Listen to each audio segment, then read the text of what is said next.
last time I listened to the first album, it's like 30 years ago. I don't know if you listened to it, but how have you... No. No. I don't. How you don't want to?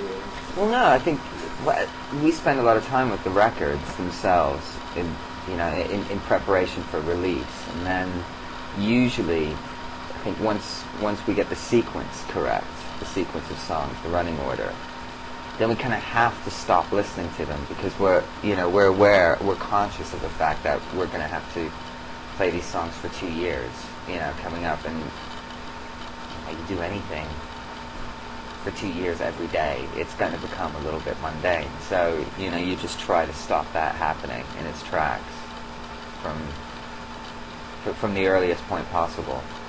And then, why listen to a record that you did 13 years ago?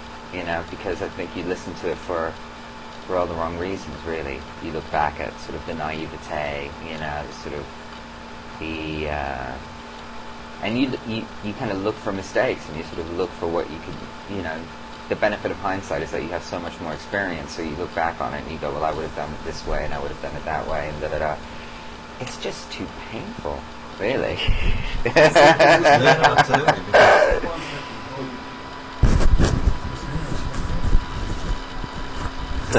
Damn microphone. Technology.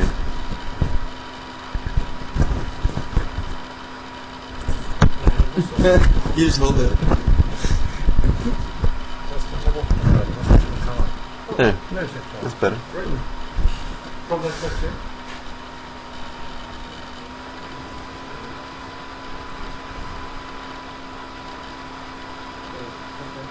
So, how is it for you? Do you feel always kind of painful to listen to the old albums?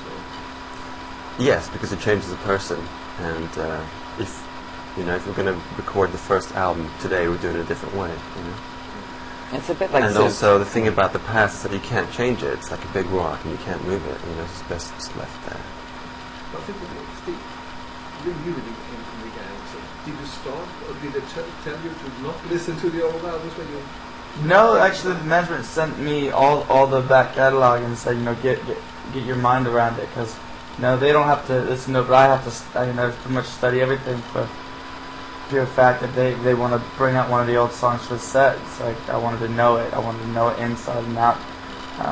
So I personally I still listen to them. In fact, Well, I guess the only time we listen to the old stuff is when we have to play them live to remember how to play the song. Otherwise, it's a bit like sort of going back to the house that you used to live in when you were a teenager and sort of discovering this box full of poetry that you wrote when you were like 15. No, I don't, because it all kind of starts around the first album for me. I suppose my kind of output of teenage poetry, my second adolescent poetry phase. So it's just a little bit like that, But if you look on the back catalogue, we shouldn't stay here, but how have you matured over these years? What has happened now that you are more technically brilliant now as musicians? Like a good cheese. We've matured like a very strong cheddar, we started off quite mild, and now, we're very spiky and sharp, Yeah, we've turned into a bad smell, I just won't leave. Because your life has changed, though? Well, it would be kind of tragic if sad if we were the same, the same person you were at the age of 22 that you are at the age of 35, kind of thing. So, but it's also, I don't really think it's our place to really sort of say how we've matured, really, or what our evolution is, or all of these things. What we kind of have a tendency to do is just really make music for the moment, and so I think it's much more kind of worthwhile. If anybody wants to analyze that kind of thing, they need a great deal of distance and objectivity rather than sort of, the closeness and subjectivity that is natural to us being the author of this work, Now when Steve came, what happened in the music then? What did the generated or something changed? Well, the drums started costing a lot more money because he breaks stuff all the time. you know. It just breaks Wait a minute, we never had a drum fund before. everything, you know.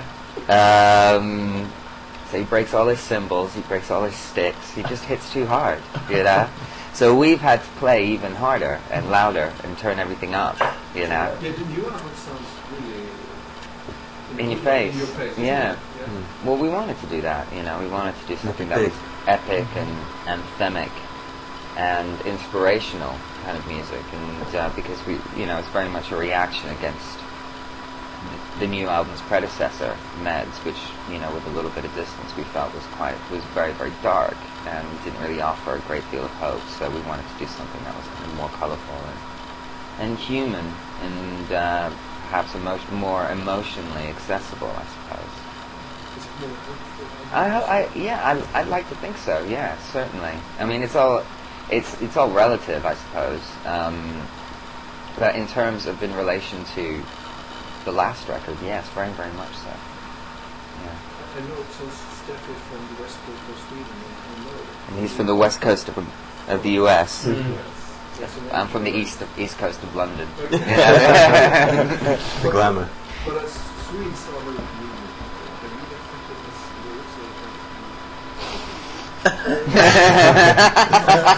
It's funny, like, yeah, because Sweden's known for cheese and suicide, you know, but I think there's other countries in the north of Europe that actually have higher suicide rates. Let's not forget the porno.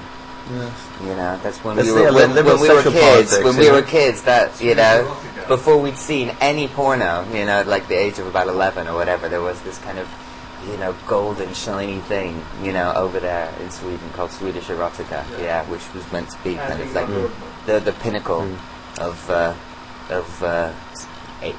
early 80s porno, I suppose. Yeah, I mean, there's the Swedish sort of stereotype, like in Southern Europe, like in Spain, for example, all the kind of carry-on type of films in the 60s. There was always the token, blonde, topless Swedish girl, you know, on the beach. So yeah. And the men wore sex and death. socks with sandals. Yeah. Socks with sandals. Socks with Jesus sandals, Yeah, this country's known for sex and death. Oh dear. Great topics. Yeah. Enigma Bergman. Well, yeah. Well, What's yeah. about death? You know, with that's your own demons you write up.